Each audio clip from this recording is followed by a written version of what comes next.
આજના બજારની વાત કરીએ તો ખાસ કરીને નેગેટિવ ક્લોઝિંગ જોવા મળ્યું છે, પણ રાહતના સમાચાર છે કે નીચલા સ્તરે રિકવરી સાથે બજાર આપણને બંધ થતા દેખાય છે। ઇન્ડાઇસિસ સ્પેસિફિક જુઓ, નિફ્ટી ખાસ કરીને 0.5% વધુની વેચવાલી અને 23,381ના લેવલ્સની આસપાસનું ક્લોઝ થયું છે।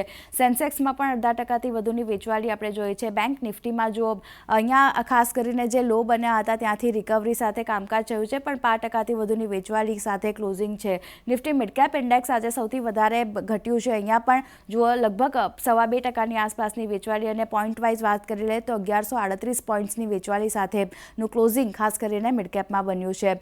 કયા સેક્ટર આજે ઘટ્યા છે? કારણ કે આજે તમામ સેક્ટરલ ઇન્ડેક્સમાં એક વેચવાલી હતી, જેમાં પણ સૌથી વધારે નિફ્ટી રિયલ્ટી ઇન્ડેક્સમાં એક ઘટાડો આપણે જોયો છે। 3%ની આસપાસની વેચવાલી નિફ્ટી રિયલ્ટીમાં જોઈ છે। ત્યારબાદ મેટલ, સીપીએસસી અને પીએસસીમાં પણ 2થી લઈને 3% સુધીની વેચવાલી સાથેનું કામકાજ જોયું છે। આવામાં નિફ્ટીના ઘટનારા શેર્સ પર નજર કરી લે સૌથી પહેલાં તો જો ટ્રેન્ડનું કાઉન્ટર છે, અહીંયા 4.5%થી વધુની વેચવાલી સાથે કામકાજ જોવા મળ્યું છે। ત્યારબાદ power grid, Tata steel, Titan જેવા કાઉન્ટર છે, જ્યાં લગભગ 2થી લઈને 3% સુધીની વેચવાલી આપણે જોઈ છે। તો આ બધા ખાસ કરીને નિફ્ટીના ઘટનારા અને ટોપ લૂઝર સ્ટોક આજે બન્યા છે। સામે અમુક સ્ટોકે સપોર્ટ પણ કર્યો છે, તો નિફ્ટીના વધનારા શેર્સ પર નજર કરી લે। કોટક મહિન્દ્રા બેંકનું કાઉન્ટર છે સૌથી પહેલાં, લગભગ 0.5%ની આસપાસની ખરીદારી અહીંયા બનતી દેખાય। ભારતીય એરટેલ પરિણામ બાદ આજે પણ પોઝિટિવ કામકાજ અહીંયા જોવા મળ્યું છે। એફએમસીજી સ્પેસમાંથી બ્રિટાનિયા અને ટાટા કન્ઝ્યુમરનું કાઉન્ટર છે, લગભગ 0.5%થી વધુની અપસાઇડ આપણને આ બંનેએ બતાવી છે। તો આ ટોપ લૂઝર ટોપ ગેનર ખાસ કરીને નિફ્ટીના આપણને બનતા દેખાયા છે।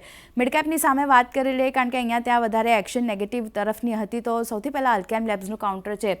જો અહીંયા 6.5%થી આસપાસની ઘટાડો જે છે તે આપણને જોવા મળતો દેખાયો છે। ભારતીય એક્ઝાકોમ, મેક્સ હેલ્થકેરની વાત કરી લઈએ, અહીંયા પણ 6.5%ની આસપાસની વેચવાલી બનતી દેખાય છે। અને ડિલિવરીનું કાઉન્ટર પરિણામ બાદ અહીંયા પણ એક 5.5%ની આસપાસનું દબાણ આપણને બનતું દેખાયું છે, કારણ કે દરેક ફ્રન્ટ પર એક નબળા નંબર્સ ડિલિવરી તરફથી આવતા દેખાયા હતા, અને નફા વસૂલી ખાસ કરીને આજે ડિલિવરીના કાઉન્ટર પર બનતી દેખાઈ રહી છે। વધનારા શેર્સની સામે વાત કરી લે મિડકેપના, તો એમાં સૌથી પહેલાં પેજ ઇન્ડસ્ટ્રીઝનું કાઉન્ટર છે, સાથે જ એસ્કોટ કુબોટાની વાત કરી લે, 1%ની આસપાસની ખરીદારી આપણને ત્યાં બનતી દેખાય। સોલાર ઇન્ડસ્ટ્રીઝ, ક્યુમિન્સમાં એક પોઝિટિવ બ્રોકરેજ રિપોર્ટ આવ્યા છે, એને કારણે એક 0.5%થી વધુની અપસાઇડ આપણે જોઈ છે આજના દિવસે। તો આ બધા ખાસ મિડકેપના વધનારા શેર્સ જે છે તે આપણને આજના દિવસે બનતા દેખાયા છે। તો ઓવરઓલ વાત કરી લઈએ તો એક વોલેટાઇલ કામકાજ આપણને દિવસભર બનતું દેખાયું હતું બજારમાં, પણ જે લો હતા ત્યાંથી ખાસ કરીને રિકવરી સાથે બજાર જે છે તે આજના દિવસે બંધ થતા દેખાયા છે।